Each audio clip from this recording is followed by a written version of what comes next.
And we're at the start in the ladies' challenge plate. Oxford Brookes University A in the buck station at the top of your screen, and Leander Club and Oxford University in the buck station closest to us.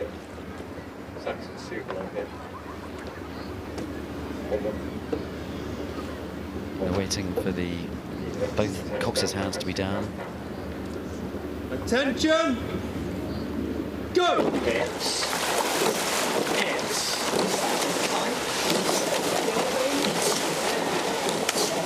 And we have the explosion of excitement and noise as these eights take off.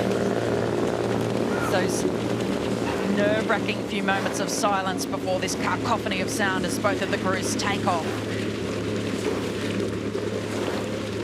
Now this is the ladies' challenge plate. It's for men's intermediate eights. All these crews are basically at a speed that is just below senior international level. You can see that Brookes have already gone out to a slight lead. Brookes have dominated this event over recent years. They've won this 3 times out of the last 4 years. And the Leander Club and Oxford University crew is a composite. It's a GB rowing team development crew. It's come together relatively recently, and so they're really up against it, given the strength and momentum of that Brookes program.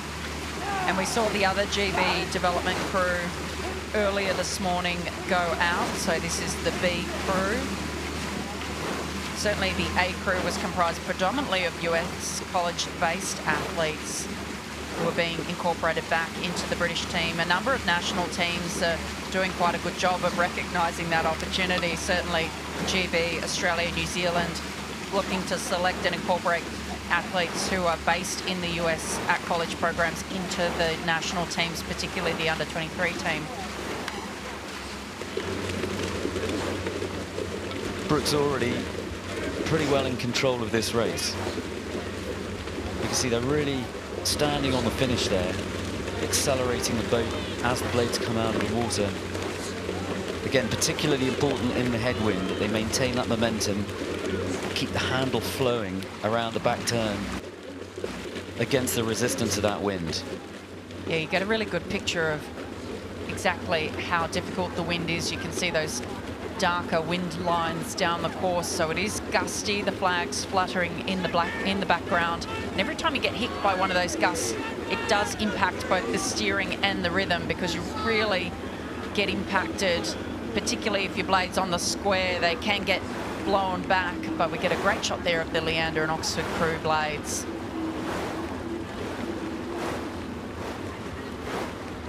Now there's some US collegiate oarsmen in this boat as well. To your point earlier, you can see in the 5 seat there, Gabriel Orpolzer. He has an H on his white hat. He's at Harvard. Been injured most of this season, but came back recently. He's a former Henley winner as well. Won the Forley with Tideway Skies a couple of years ago. Now actually, neither crew is really particularly tight to its station. And at the moment, it's the composite of Leander and Oxford that's suffering as a result. Brookes seem to have drifted towards the middle of the river, but the composite doing themselves no favours by being off the booms, and the effect of that is that the trailing crew is therefore following in the wash of the leading crew.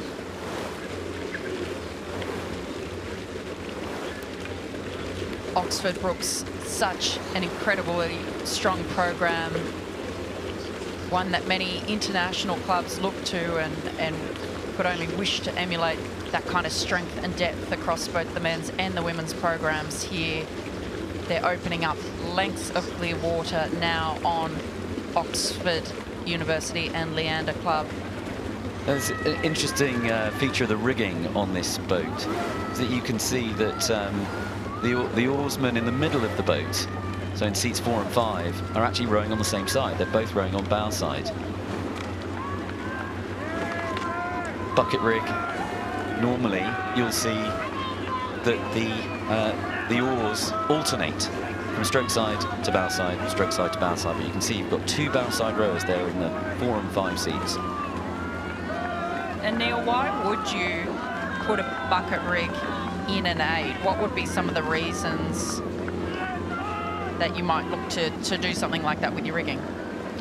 one of the reasons could be that you're generating better rhythm in the middle of the boat that's getting translated down the boat by having two oarsmen on the same side. I think it often depends very particularly on how each individual oarsman in that rig will row.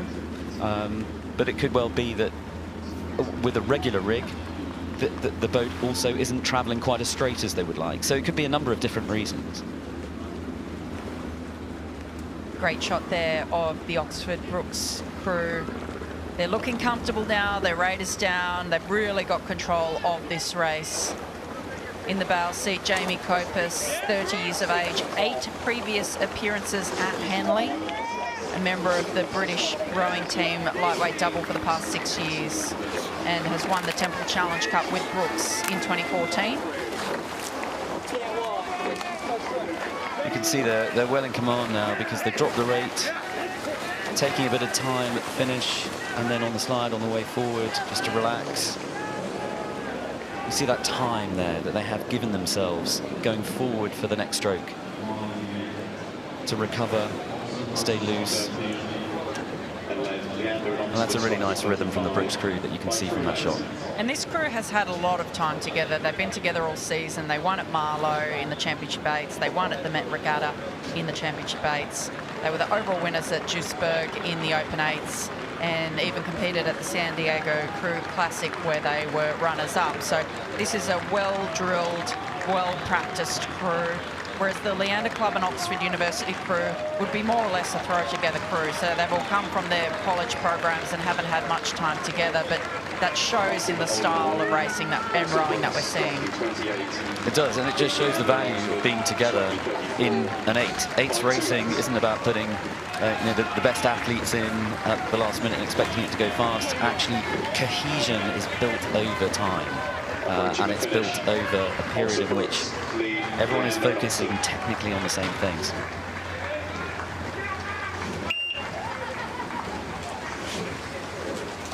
Confirmation of that race, the ladies' challenge plate. Oxford Brookes University A beating Leander and Oxford University.